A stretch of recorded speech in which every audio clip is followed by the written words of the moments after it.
And as the screen faded to black, some laughed, some cried, most stayed silent. I remember the words of Margot Robbie in the 2023 film Barbie. Now I am become Barbie Girl, destroyer of Barbie worlds.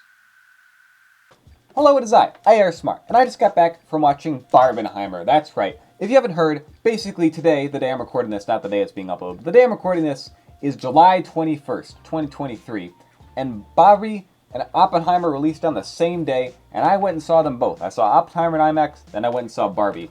And it was an incredible experience, let me tell you. So basically, in case you aren't familiar, one movie is a biopic about one of the most famous figures in history, gripping with issues such as mortality and the nature of reality, all making a decision that will change the course of history.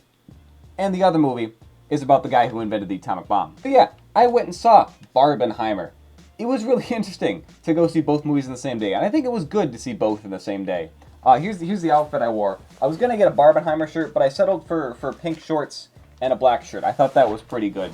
But yeah, it was really incredible. Like so many people there had the cool Barbenheimer shirts. I wanted one, couldn't get one. It was very disappointing. A lot of people wearing pink. It was just a really incredible experience to be in a packed theater to see both these movies. I watched IMAX Oppenheimer. Ears are still ringing a bit. It was very loud when explosions and also just Nolan making loud noises in his movies. He does that. And then the Barbie movie was also just really good. Basically, if you're kind of considering seeing these movies, I really, really think you should. You should definitely go see both if you're thinking about it. I think it's important to support movies like this because think about it. We've gotten so many movies out of Hollywood that are just oh, here's a reboot or here's a sequel or here's some existing thing. It's just full of a ton of CGI, a bunch of stuff, whatever. But both of these movies are made by really good directors, right? Who are well respected in the community, and they were given an adequate budget to make their visions come true. And they did this not in some rushed out manner to try and get another whatever Marvel movie 25 out. It was done out of passion to make these movies, both in their own unique ways, right? And both of them don't really rely that heavily on CGI. Both of them had good set design and props and practical effects, which is just really great to see. I'm a big fan of that. And I think we as audiences should show support for these movies. So please, if you're considering, go watch these movies. They are both good. You will not be disappointed going to either one. All right, I can highly recommend both of them. I am going to review both of them in this video, just kind of quick, give some thoughts, because they were really good and I want to talk about them. But overall, I had a great day today. I watched both movies. I thoroughly enjoyed both of them. It's great to watch them first. I highly recommend, though, watch Oppenheimer first, then watch Barbie. You really need that Barbie. Everyone's kind of calling it a chaser. You need it. The Oppenheimer is very, it's depressing. I don't know how else to describe it. The ending is it just leaves you like, And Barbie is just happy fun time. Woo, yeah. And it feels good. It's a fun movie. Okay, so now it's time to talk about Oppenheimer. So I actually was very lucky. I got to watch this in one of only 19 locations in America that were showing it in IMAX 70mm. I don't know exactly what that means. All I know is it means it looked really cool, and it was actually like on a film reel, which is apparently 11 miles long. So that was very cool to see. Very unique experience. Just the way it IMAX it takes up like the whole screen. This movie does. It's incredible because it's like a more squarish shape, right? The typical movie screen is kind of like 16 by 9, like the video. Well, actually, it's a bit wider than that, but still, it's a wide screen. But this movie was at points widescreen, but then it took up the whole screen. I don't know all about aspect. I know a little bit. All right, I'm not some expert in it, but it was cool. I'd say it's definitely a contender for the best movie of 2023. It's very strong. I think it'll win a ton of stuff at the Oscars next year. That would not surprise me at all. Could probably win Best Picture. I could honestly see that. It's a very good movie. Very cool.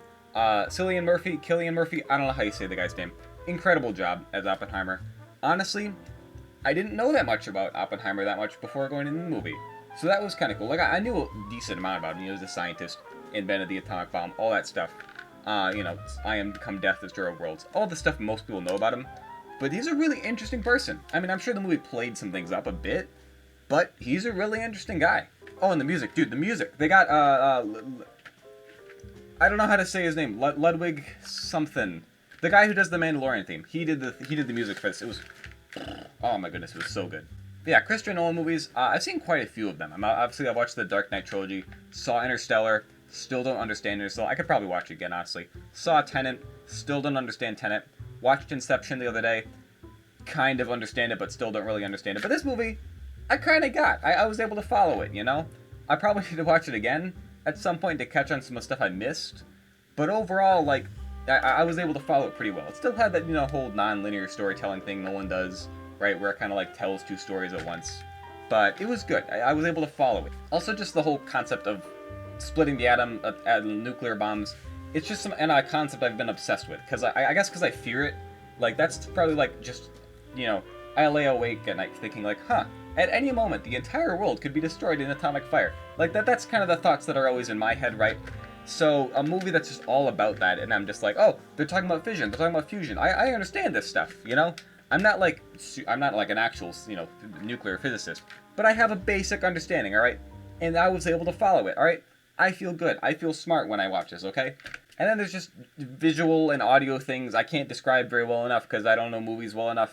But like the blinding flashes and the special effects like that, where it would just happen in some scenes, the stomping noise, the dun dun dun dun, that kept, you know, whenever Oppenheimer was like stressed and stuff. It's so good. There's so many little things I can't even describe that it's just good. Just go watch it, okay? Okay, I'm gonna talk spoilers for a minute. So if you've gotten this far and you don't want spoilers yet, okay? Basically, so you ready? Basically, there's a sex scene which I think some people covered. I think the funniest thing about the movie for me is that he says, "I am become death, destroyer of worlds," during a sex scene. I'd like to believe that this happened in real life. I'd like to believe that this guy got up in front of a camera, because like obviously he said that, you know, in front of a camera and it was recorded, you know, everyone's seen that, where he says, "I am become death, destroyer of worlds." You know, he's like, oh, I said this after I blew up the nuke. I'd like to believe he also said that during sex. Like, I think that's really funny. I like to imagine, you know, he also just said it all the time, like, "I am become sleepy, the goer to bed." Like, I just imagine that's how Oppenheimer lived his life. So, yeah, thanks, that was really cool. Also, screw Harry Truman. All my homies hate Harry Truman. Oh, and the nuke scene, dude, that was so cool, dude. Like when it actually like finally happens, the whole movie is built up to this moment. There's actually still a lot of it in the movie after this point, but still, the whole movie is built up to the moment of the Trinity test, right? It's this incredible moment. You're like, it's finally happening. This is what the whole movie's been building up to, right? Oh my goodness, the countdown, it was so tense. I was actually like on the edge of my seat, like, oh my goodness, this is insane. And then you just see the flash, and you have like a solid minute where there's just no sound, and everyone's just like, whoa. And then he kind of says his line, "I am become death, destroyer of worlds," and then whoosh! Whoa, my eardrums are gone. It's so loud, but it was like, oh my goodness, that's incredible, because like, light travels faster than sound. Whoa, that's so cool. It was incredible. I don't know how to describe it. It was amazing. Basically, what I'm trying to say, the movie was everything I hoped and more. It was just, I was so looking forward to it. As soon as I saw that first trailer, I'm like, yeah, that looks good. I want to see that. But it was just, ooh, it was good. Ah, man, it was so good. It's like a history lesson and a science lesson, all wrapped into one. But it isn't boring like it is in school, because it's cool. It's in a movie. Like, can I have that more? History's cool, but it's just a lot of teachers make it boring. When you can make history cool, it's really, it's just cool. I don't know how to describe it. But yeah, no, that ending really did just make me depressed. I was, you know, the world forever changed. It really drives that idea into your head. The world can never go back from this idea of nuclear world. And this is just the reality of the world we live in. And that's why I got so, it's just, really gets me, man. So Barbie! Yeah, the best way I can describe this movie is, fun but thoughtful. It was really enjoyable. I don't know how to describe it. You know, you got the music, you got all these characters, it was funny, had all these jokes. It was just cool, and it had a good message, too. I mean, it was an enjoyable movie, and it was really great to go see after Oppenheimer was really depressing, but it was honestly just great. I really loved to watch it. It was just one of the most unique and creative movies I've seen in a while, you know? I don't know how to describe it, and just so much about it, like the sets, I really loved the set design, right? Because it had this kind of old-timey feel, right? They could have just, you know, had like the backgrounds be just added in with computers, but they actually had like old-timey matte paintings. And like they actually like built sets that were like made of pink, and they ran out of pink because they used so much pink. It was crazy, and I just loved it, and it was just amazing. And I don't know, man, it was just a really fun movie. Like the movie felt like when I was a kid, right? And I was like looking through all the toy aisles, right? And I would have to like go through the Barbie aisle to get to the Lego aisle, and like just all my peripherals were just rows and rows of pink, and that was all I saw. And then I eventually got the Lego aisle, but that was what this movie felt like. It felt like walking through the Barbie aisle. And like I said, the story was good. Performances were really good. They had a bunch of great actors. They all gave good performances. There was great music. I don't even like Dua Lipa, but like the songs were actually like good in this movie. And she did like half the songs in them, and they were actually not bad. So, I don't know. Ryan Gosling got to sing a song. It was just a good movie. I don't know. Anyway, getting into like kind of spoilery stuff. Again, I mean, if you've got this long, you probably are interested in both movies anyway. So, just letting you know, I'm going to talk some spoiler stuff. People are probably going to call this one woke. I can already see, all the YouTube thumbnails being like, Barbie hates men and all that stuff. All the people who hate Last Jedi are going to hate this one. So, yeah, obviously the movie is about, like, the patriarchy and all that stuff. It's like, I don't know, man. I don't actively think about this stuff that much. I think the movie presented it in a good way. It made sense to me. I was able to follow it and understand it. I'm like, yeah, no, this is good. This is good. So, again, I don't get too much into that sort of thing. I don't talk about that stuff here on the channel. It's not really what I do. But I think the movie's message was good. Also, just all the little things that you kind of saw in the trailer, like the fact that Barbie doesn't actually like walk down the steps. She just floats because, girls holding a doll are just going to pick her up and move her wherever they want. It's stuff like that. It shows you they really took time and thought about this stuff, The Barbie movie could have easily just been not had those things, but because they do, it really shows how much time and thought they put in this movie. And it really just makes it better. It makes it more funny. It makes it more enjoyable. It's great when the directors and the writers take time to be creative with their movie. And the way that it kind of like takes the Barbie lore, I guess, I don't know, like you see Barbie sets where it's like, Barbie's a doctor, and now Barbie's a this thing, and Barbie's a this thing. And having that be the foundation of the Barbie land in the movie is just such a cool concept. And then the idea of like, yeah, what do the Kens do? They're just kind of in the sets. They don't ever really have their own sets. They're just kind of there. So to take that concept and make the whole movie out of that, it was just interesting. And then it's like, all right, what if you flip it? What if now the Kens are in charge, all right? Well, the Barbies aren't in charge anymore. What if it's like our world? It's all men, manly men, grr. It was a really interesting concept. And it had a good resolution. And it was good. I don't know what else to say. And you can definitely tell Margot Robbie and Ryan Gosling were having a super fun time playing their characters. I think everyone in the movie was just having fun being there. I mean, even John Cena showed up. Like you can just tell it was a fun time just being there. They like Ryan Gosling especially. I think he was just obsessed with being Ken. He was having so much fun. You could tell, even more so than Margot Robbie, I think. But even it was just great. The music and stuff, all the cheesy dance numbers. I should hate it. It seems like something that me from 5 years ago would hate. But current me is like, this is great, man. They're all dancing. They're all having a good time. Life's made of plastic. Everything's just happy. It's like, I love this, man. It's just fun. One more thing, literature nerd alert. Basically, Barbie follows the hero's journey. Yeah, I'm going to bring that up again. I talked about this in Star Wars before. Basically, hero's journey, it's a thing that's in every movie ever. Not every movie ever, but it's in most stories, right? Like Luke Skywalker goes on it. Harry Potter goes on it. It's a thing that happens. Basically, hero's journey, Barbie starts in her normal world. Then she meets a mentor, and she goes out into the real world, which is a different world for her. It's the strange world for her. And then, she goes through trials and tribulations. And eventually she comes home, and there's a resolution to the conflict, and she comes out changed and a better person. So, hero's journey, there you go, right there. Okay, so that's my review of Barbenheimer. They're both good movies. Just go watch them, please. If you skip into the end right here, just please take one thing away. Go watch these movies if you haven't already. They're both very good. They're worth your time. We need to show support for these movies. Don't pirate them. I know you want to pirate them. Just don't. Please actually go buy tickets to this movie. Look, I got my tickets right here. I can prove. I went and saw them, all right? I got my tickets to Barbie and Oppenheimer, all right? Please, just go watch them, okay? They're both very good. You will enjoy either one. Probably both. Go see both. It's very fun to watch both in the same day. But if that doesn't work out to you, go see them when you can. That's all I had for you. Hope you enjoyed this. I know I typically do Star Wars stuff, but this is something I really wanted to talk about. So, I hope you all enjoyed. And yeah, I know this is just a meme trend, but it's more than that, all right? This is a special event. It's special both the movies are coming out the same day. It's not just a meme. It's not, haha, Barbenheimer. It's really cool. 2 cool movies. Okay, I've talked for long enough. Bye.